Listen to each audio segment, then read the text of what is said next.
Who really is Obama? Where did he come from and why? Why did he move from being a Harvard law graduate, editor of the Harvard Law Review? He had his pick of any legal firm he could go to in New York City, Chicago, Washington, D.C. He could have been a clerk for a Supreme Court justice. But what did he do? He goes to a city he never lived in, never even visited, Chicago, to work among the poor, allegedly, as a lawyer. And where did they put him? They put him in the most connected church in the black community. Also, they gave him a political mentor, the local black political boss of the South Side of Chicago. And there you have his path right to the White House. In fact, Russell, I mean, there were a lot of cases, because I've read a lot of U.S. history. I mean, that was classic, that as Western expansion was taking place, that's how they would defeat the Native Americans, is they would go pay off some of the bad chiefs to get them to tell their people to stand down. And so people can't get that there's a guy who's, part black, that somehow, he, isn't a sellout to the New World Order. I mean, it's asinine. I mean, look, it's just on its face. And then now they're going to continue the secret arrest. They're going to continue. Now they're saying 23 months in Iraq. It was 6, then 16, now 23. 30,000 more troops, up to 60 in Afghanistan. Now they're talking about 90,000. He's talking about going into Iran, going into Pakistan. They're building FEMA camps, and it's in the news, and he wants to have a giant 18 to 24 compulsory service in a new domestic army. No law. The Pentagon just announced it as a new order. And they're building a camp outside Austin, Russell. I mean, this is really happening. Exactly, and it's also, they've gotten rid of the laws protecting us against the National Army. Now the Department of Defense has jurisdiction, thanks to Homeland Security, has jurisdiction in any legal jurisdiction in the United States of America. That never before was possible, but now it is. The Army can come in for any reason. Before it was illegal.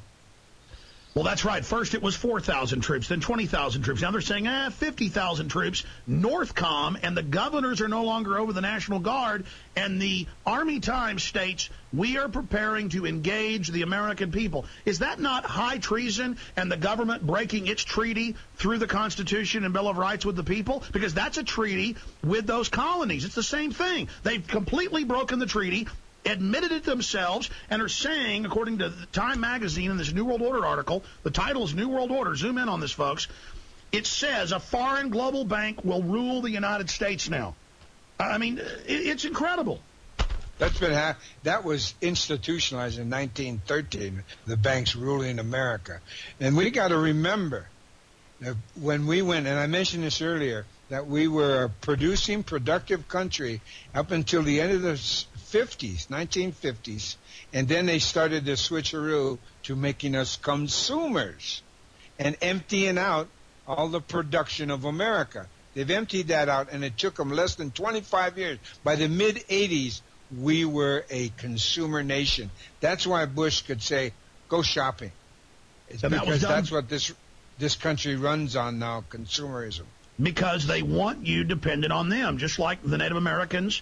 And I know you're the expert on this, but I'm telling the listeners, I'd like you to elaborate and then tell folks the phone number and websites. I want to put his website up on screen, guys, so that people can join and get involved or support or learn more. That they would put people in these areas, they would control them, and you had to then, like welfare, get your food and blankets from the corrupt Indian agents who would then make the natives for even food when they're starving in the winter, hooker out their women, everything. I mean, it's the same thing today. It is exactly the same thing. The Indian policies of America, the American Indian policies, have morphed first into their foreign policies, and now it's on their domestic policies. So it's just not in the ghettos and the barrios. It's in middle America. I mean, hello? Look at the housing crisis. That wiped out the middle class. And now you're going to become paupers, and you're going to have to depend on the federal government for them to dole out your food, for them to dole out. And then all these new diseases that keep coming, how come they're related to things we eat? Figure that out.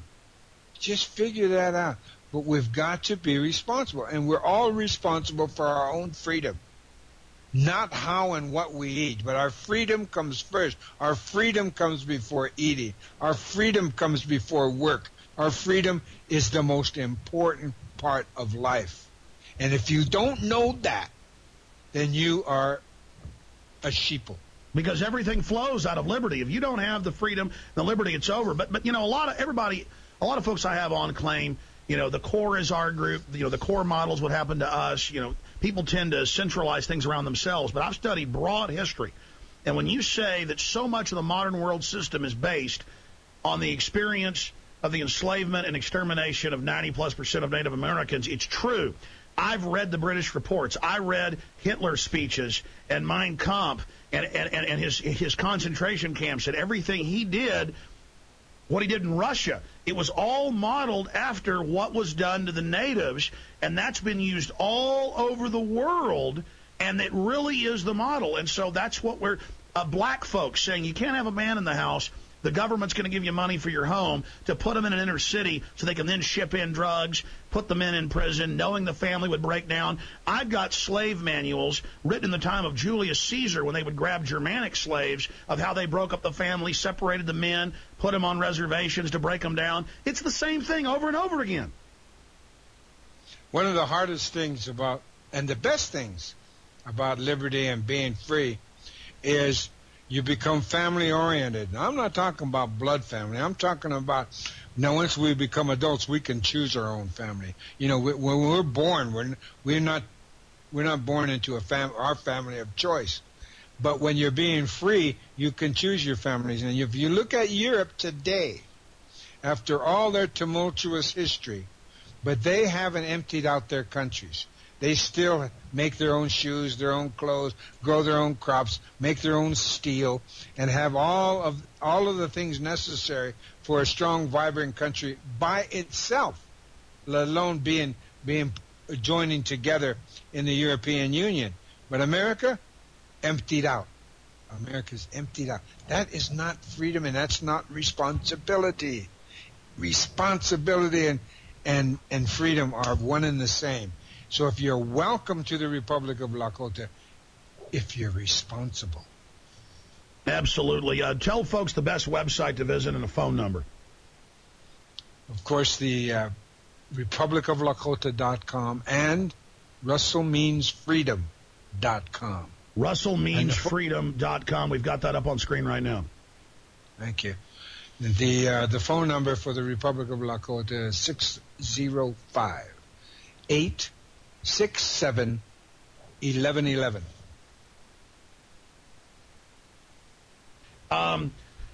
Russell, when we come back to the full audience, and we've got a lot of folks listening and watching right now as well, what are some of the final points you think are most important to make to the viewers and listeners?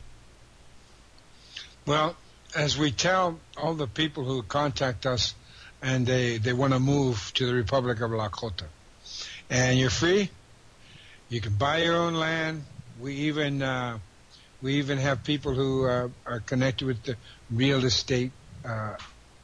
We have to work towards freedom because we're non-threatening, we're non-militant, and we don't believe in any kind of violence whatsoever. We're willing to work with the existing system. We've already established our own school, treaty school, just one, but it's going to grow. Everything's going to grow. We have a nucleus of people who have moved here and have bought land, and other people are in the process of buying land and moving here. And what we're going to do is work in our own communities to be self-sufficient. We live in the Saudi Arabia of wind energy, and the sun shines on the northern plains over 300 days of the year. So we have that power. We also have on our land, and it's reachable, is the geothermal water. So we can hothouse, we can fish farm, and we can hothouse vegetables all year long because of the sun and that possibility. I was just going to add, nothing's done without action.